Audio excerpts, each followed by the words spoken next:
Imagine our planet is a real-time strategy game. You choose a country to start and then someone in the chat yells, "Don't pick France," and it's quite understandable. France got an ideal set of advantages from the very beginning. Almost all the great European powers have struggled with their geography throughout history. Spain was cut off by the Pyrenees as if it lived on a separate island.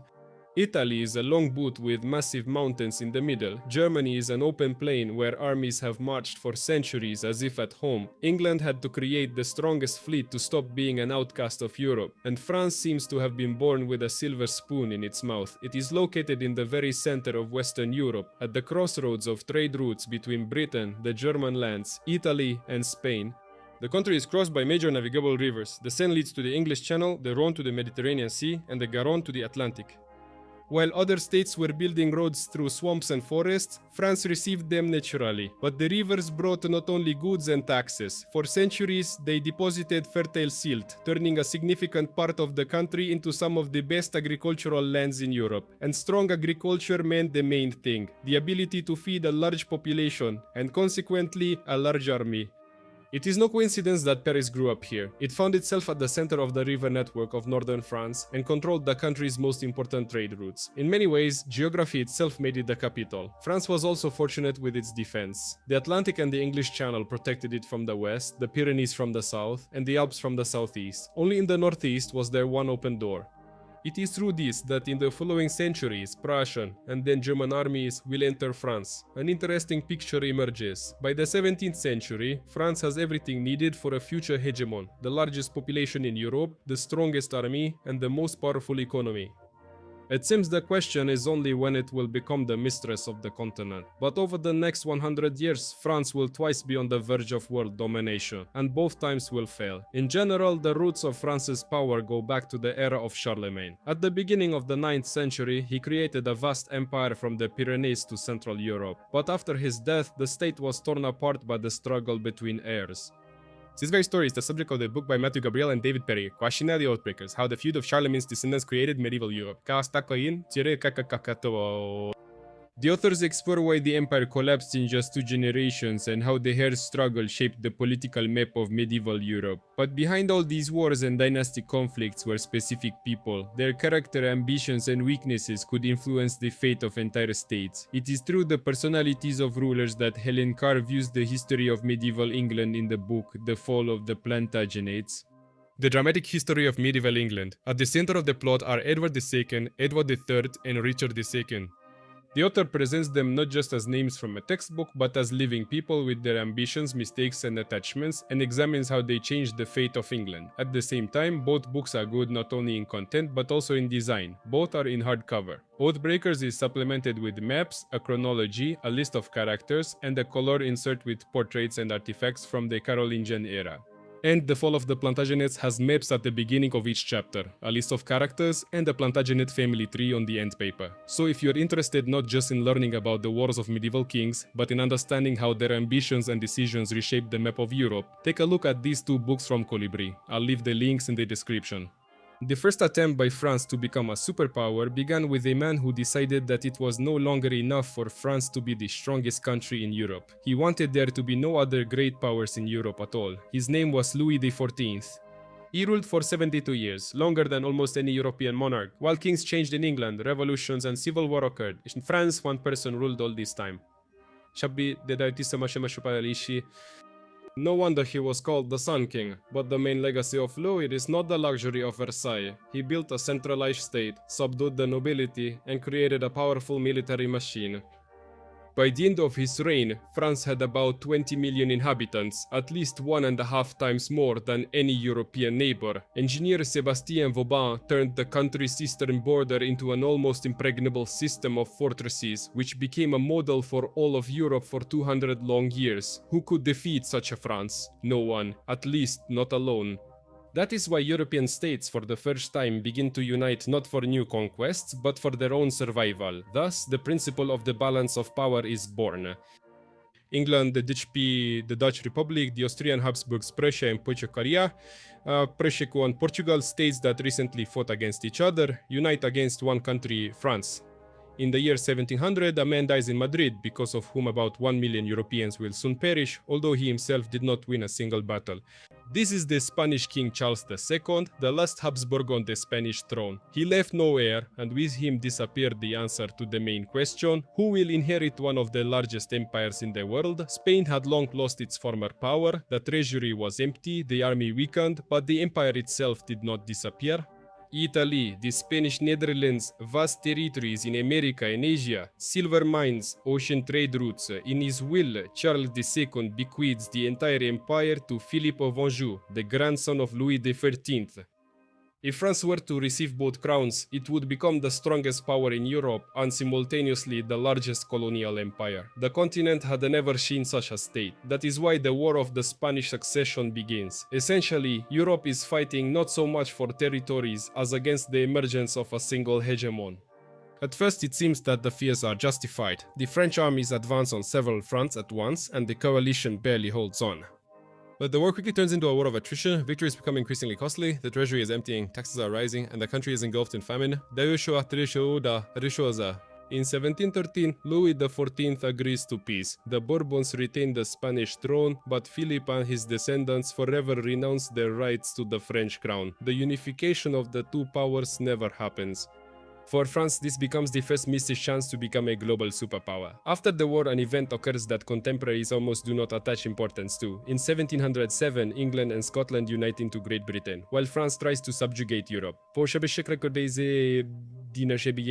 Britain begins to dominate the world's oceans. These are two completely different models of empire. France invests money in the army and fortresses, while Britain invests in the navy, shipyards, and trade. After the discovery of America, the main route of world trade becomes not the road between European capitals, but the Atlantic Ocean. British ships connect North America, the Caribbean, India, and West Africa. Essentially, Britain is building not so much a state as a global trade network.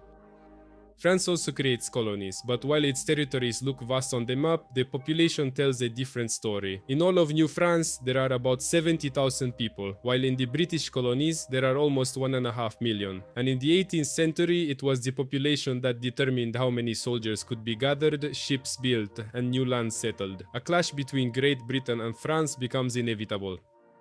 In 1756, the 7 Years' War begins. The first truly global conflict. Battles take place in Europe, North America, India, the Caribbean Sea, and off the coast of Africa. It quickly becomes clear, while France wins individual campaigns on the continent, Britain wins the war at sea. Its fleet cuts off French communications, leaving the colonies without reinforcements and supplies. As a result, France loses almost all its possessions in North America. Interestingly, at the time, this did not seem catastrophic. Voltaire ironically called Canada a few acres of snow, but history proved otherwise. The main wealth of the 19th century no longer came from neighbors, it came across the ocean. While France continued to consider Paris, Vienna, and Madrid as the main cities of the world, Britain connected London, Boston, Calcutta, and Jamaica. Thus, Europe saw a new empire for the first time, not continental but global. And it seems that French history should have ended there. After the 7 Years' War, the country is up to its ears in debt, then helps the American colonies defeat Britain. The revenge succeeds, but the price turns out to be too high. The treasury is empty. In 1789, the revolution begins. The monarchy is not the only thing falling. The entire old order is collapsing. The king is stripped of power. The guillotine almost continuously sends members of the nobility to the scaffold. The nobles flee the country. European monarchs understand that the revolution might spread to them. Austria, Prussia, Britain, and Russia unite against France once again. It seemed that its defeat was inevitable. The economy was destroyed and the army lost many experienced officers. But the opposite happens. France starts fighting better than ever before. The reason is not only revolutionary enthusiasm. The army is changing. Now a career is determined not by origin, but by abilities. For the first time, talent is more important than a noble family name. It is then that a young artillery officer, Napoleon Bonaparte, appears. Corsica became part of France just a year before his birth. He spoke with a strong Italian accent, but the new France no longer cared where you came from. The main thing was whether you could win. Napoleon breaks the usual rules of war. While his opponents strive to avoid major battles, he, on the contrary, imposes them because he understands. Destroy the enemy's main army and the fortresses lose their significance. Thus, a new war is born, fast and maneuverable.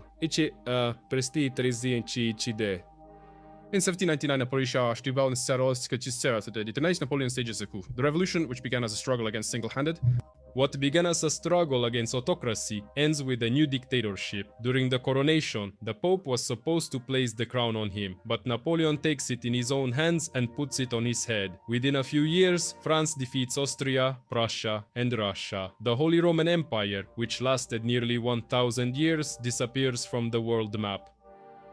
By 1811, it seems that the dreams of Louis XIV are coming true. Almost the entire continent is either part of the French Empire or subject to Paris, except for one island, Great Britain. But here Napoleon faces an opponent that cannot be defeated in a decisive battle: the sea.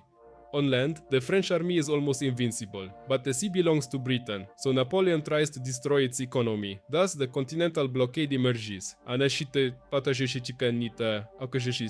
attempt to cut Britain off from the European market. The idea seems brilliant, but prohibiting trade turns out to be much harder than winning a war. Smuggling thrives. Even France's allies gradually violate the blockade. To maintain the system, Napoleon has to interfere in the affairs of neighbors, thus France ends up in Spain. The Spanish king is overthrown, Napoleon's brother is placed on the throne, but instead of a usual war, another begins. The Spaniards avoid large battles, they attack convoys, destroy warehouses, and disappear into the mountains. It is then that the Spanish word guerrilla, little war, becomes known throughout Europe. It turns out that a vast empire can be destroyed not by one powerful blow, but by thousands of small ones. While France is bogged down in Spain, the alliance with Russia is also collapsing, the continental blockade increasingly hits the Russian economy, and Alexander I stops adhering to it. Napoleon begins the campaign to Moscow. The plan seems familiar: defeat the Russian army, sign a peace treaty, and return home. But Russia imposes a different war, retreats, destroys supplies, forcing the French to plunge deeper into the country. Napoleon enters Moscow, but does not receive peace. The retreat begins. The Russian army continuously pursues the French. Cossacks and partisans strike blow after blow. Hunger, disease, and frost complete the defeat of the Grand Army, as once against Louis XIV, almost all of Europe unites against France again. In 1814, the Allies enter Paris. A year later, Napoleon suffers his final defeat at Waterloo, and the French era ends. Why did France lose? Because of Russia, Spain, Britain, a little because of all, but the main reason is deeper. France was building the ideal continental power, the most populous, the richest, the strongest army in Europe, and almost succeeded. The problem is that the world had changed. The main source of wealth was no longer European cities but overseas trading posts. The attempt to subjugate neighbors turned out to be much more expensive than colonizing distant lands and controlling global trade. That is why the winner of the 19th century was not France but Britain, the country that first realized that the future belongs not to continents but to the seas. Thank you all for watching and goodbye.